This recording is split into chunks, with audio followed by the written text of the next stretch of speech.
Hey, what's up, YouTube? Guess I'm gonna make a bike check.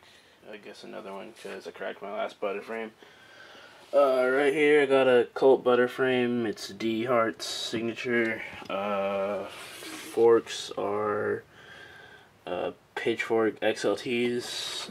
Animal headset. Race XLT stem S&M. Colt Death Row bars 8.65 rise.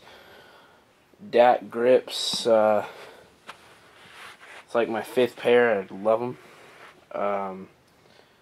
Got a Colt pivotal seat, fit seat post, Primo cranks, Colt pedals, Primo bottom bracket, Primo sprocket, Colt chain, Colt pegs, got 4 of them, D-Hart tires.